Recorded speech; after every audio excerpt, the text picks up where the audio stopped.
Hi friends, welcome to గారెబ్ recipes. Friends, ఈరోజు మన రెసిపీ వచ్చేసి గోంగూర బోటి కర్రీ. ఈ గోంగూర బోటి కర్రీని చాలా సింపుల్గా, చాలా టేస్టీగా, అలాగే అందరికీ నచ్చే విధంగా ఎలా ప్రిపేర్ చేసుకోవాలో ఇప్పుడు మనం చూద్దాము. ఈ కర్రీ స్పెషల్లీ బగారా రైస్లోకి అయితే చాలా సూపర్గా ఉంటుందండి. ట్రై చేసి చూడండి. దీనికోసం ముందుగా ఇక్కడ నేను 1/2 కేజీ బోటిని తీసుకున్నాను. ఇలా మీడియం సైజు పీసెస్లో కట్ చేసుకొని నీట్గా వాష్ చేసి ఒక కుక్కర్లోకి తీసుకోవాలి. ఇప్పుడు ఇందులోకి ఒక 1/2 teaspoon salt, 1/2 teaspoon పసుపు, ఒక మీడియం సైజు ఉల్లిపాయని ఇలా నిలువుగా కట్ చేసి వేసుకొని ఇప్పుడు వీటిని ఒకసారి బాగా కలుపుకోండి. ఇందులోకి వాటర్ ఏమీ వేయాల్సిన అవసరం లేదండి.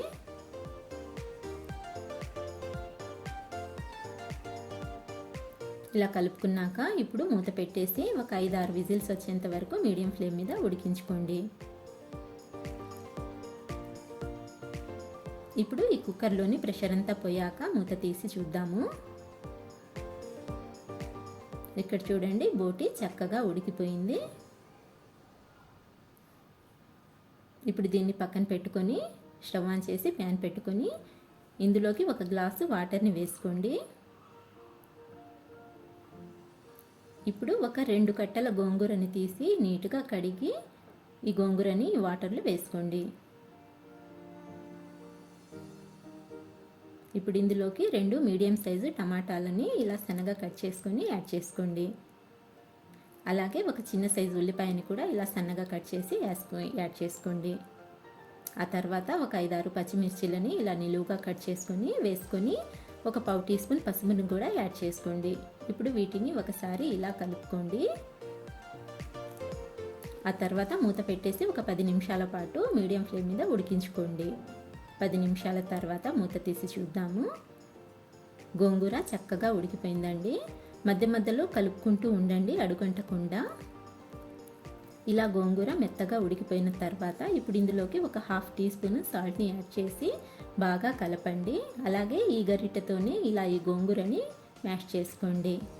ఇక్కడ నేను చూపించే విధంగా ఇలా కలుపుకుంటూ గోంగూరని మ్యాష్ చేసుకోండి. చూడండి, గోంగూర మెత్తగా అయిపోయింది. ఇప్పుడు దీన్ని తీసి పక్కన పెట్టుకొని స్టవ్ మీద వేరే ప్యాన్ పెట్టుకొని ఇందులోకి 2 టేబుల్ స్పూన్ల ఆయిల్ని వేసి ముందుగా ఉడికించుకున్న బోటిని యాడ్ చేసుకొని 2 నిమిషాల పాటు మగ్గించుకోవాలి. ఫ్రెండ్స్, ఈ వీడియో క్లిప్పింగ్ మిస్ అవ్వడం వల్ల నేను ఇక్కడ డైరెక్ట్గా చూపించేస్తున్నాను. ఇలా బోటిని వేసుకున్నాక ఇప్పుడు ఇందులోకి 1 టీ స్పూన్ కారం యాడ్ చేసుకోండి.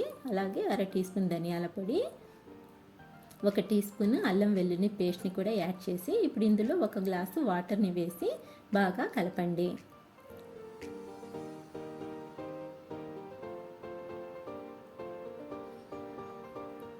ఇలా కలుపుకున్నాక ఇప్పుడు మూత పెట్టేసి ఒక 5-6 నిమిషాల పాటు మీడియం ఫ్లేమ్ మీద ఉడికించుకోవాలి. ఆ తర్వాత మూత తీసి చూద్దాము. ఇక్కడ చూడండి, మసాలా అంతా దగ్గర పడింది. ఇప్పుడు ఇందులోకి కొద్దిగా సాల్ట్ని యాడ్ చేసుకోండి. ఒక 1/2 టీ స్పూన్ వేసుకోండి. ఆల్రెడీ మనం బోటి బాయిల్ చేసుకున్నప్పుడు సాల్ట్ని యాడ్ చేసాం కాబట్టి ఒక 1/2 టీ స్పూన్ సాల్ట్ని వేసుకుంటే సరిపోతుంది. ఆ తర్వాత ఇందులోకి మనం ఉడికించి మ్యాష్ చేసి పెట్టుకున్న గోంగూరని కూడా యాడ్ చేసేసుకోండి.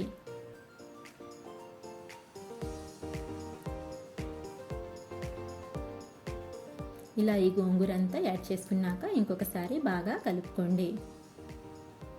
ఇలా కలుపుకున్నాక ఇప్పుడు మూత పెట్టేసి మరో 2 నిమిషాల పాటు లో ఫ్లేమ్ మీద ఉడికించుకుంటే సరిపోతుంది. ఆ తర్వాత మూత తీసి చూద్దాము. చూడండి, ఇక్కడ గోంగూర బోటి కర్రీ రెడీ అయిపోయింది. ఇప్పుడు సర్వింగ్ బౌల్లోకి తీసేసుకుందాము. చాలా టేస్టీగా ఉంటుందండి. తప్పకుండా ట్రై చేసి చూడండి. అలాగే ఫ్రెండ్స్, ఈ రెసిపీ మీకు నచ్చినట్లయితే లైక్ చేయండి. మా గరీబ్ రెసిపీస్ని మర్చిపోకుండా సబ్స్క్రైబ్ చేసుకోండి. Thank you for watching.